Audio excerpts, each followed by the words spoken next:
नमस्कार साथियों।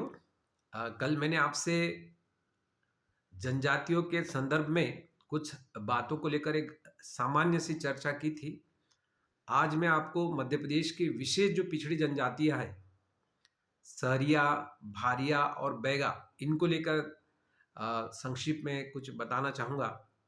सहरिया देखिए, ये हमारे मध्य प्रदेश के उत्तरी क्षेत्र, जो कि आपको जानकारी होगी कि चंबल नदी हमारे उत्तरी क्षेत्र का निर्धारण करती है, जहाँ पे जिले के रूप में मुरैना माना जाता है कि वो उत्तरी सीमा का निर्धारण करता है। तो भिंड मुरैना का जो इलाका है वो चंबल इलाका कहलाता है, जो कभी दस्युओं के लिए बहुत फेमस था, डाकुओं के लिए फेमस था। लेकिन 1984 में फूलन देवी जी ने जब श्री अर्जुन सिंह जी के सामने आत्मसमर्पण किया, तो ये समस्या धीरे धीरे अब विलुप्त हो चुकी है। तो यहाँ ये वाला जो क्षेत्र है वो सहरिया जनजाति का है। उसके बाद आपका बैगा, ये डिंडोरी में आता है। ये जनजाति अपने कुछ विशेष कार्यों के कारण, अ, विशेष मान्यताओं के कारण बहुत अधिक महत्व रखती है।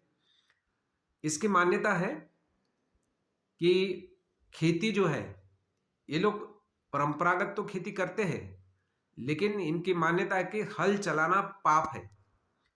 इसके पीछे इनकी सबसे बड़ी वजह है कि ये लोग धरती को मां मानते हैं। मतलब उनका दृष्टिकोण धरती के प्रति एक मां, मतलब मात्र सत्तात्मक अवधारणा को ये लोग इंगित करते हैं। इस वजह से ये लोग धरती पे हल नहीं चलाती। इनका मानना है कि धरती पे हल चलाना पाप है। इसलिए ये लोग झूमिंग खेती, स्थानांतरित खेती, जिसे हम लोग अपने एमपी में बेवार और धारिया के नाम से जानते हैं, तो ये ध्यान रखिएगा। और इनमें एक बहुत अच्छी प्रथा है कि तिनके को तोड़ लिया जाए पत्नी के सामने तो तलाक माना जाता है। तो अब धीरे धीरे हालांकि इन सब चीज़ों में बहुत परिवर्तन हो रहा है, लेकिन कितनी खूबसूरत इनकी सामाजिक मान्यता है, कितना सहज और सरल जीवन है, ये इनसे समझ में आता है हमको। फिर आती है भारिया, जो कि बहुत महत्वपूर्ण है। छिंदवाड़ा जिले के पातालकोट में ये जनजाति मिलती है।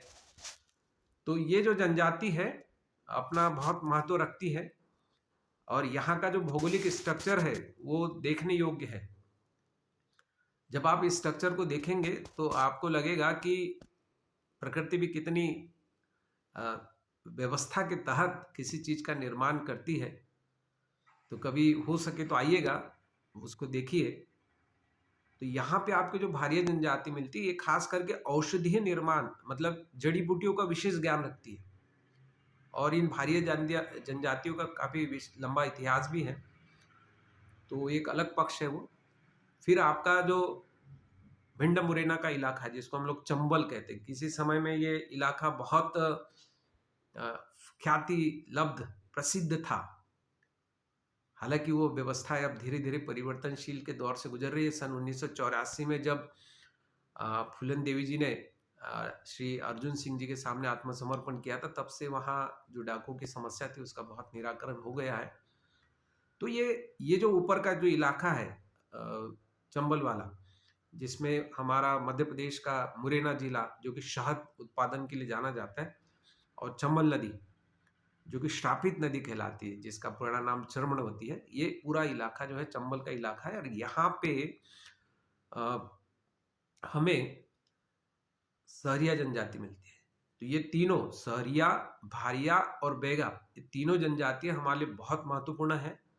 और जनजाति का जो टॉपिक है हमारे सिलेबस में बहुत महत्वपूर्ण है, खास करके सामान्य अध्ययन के हिसाब से। इसलिए प्रयास करिए कि इनको भी बहुत अच्छे से हम लोग पढ़ लें, क्योंकि इस पे प्रश्न भी आ चुका है कि मध्य प्रदेश की विशेष पिछड़ी जनजातियां, तो अपने को चूकना नहीं है, सहरिया, भारिया और बैगा। तो इस तरीके से आप छोटे छोटे अंश को यदि तैयार कर लेते हैं तो एक बड़ी उपलब्धि की ओर हम अग्रसर हो सकते हैं। तो बहुत बहुत धन्यवाद। Thank you.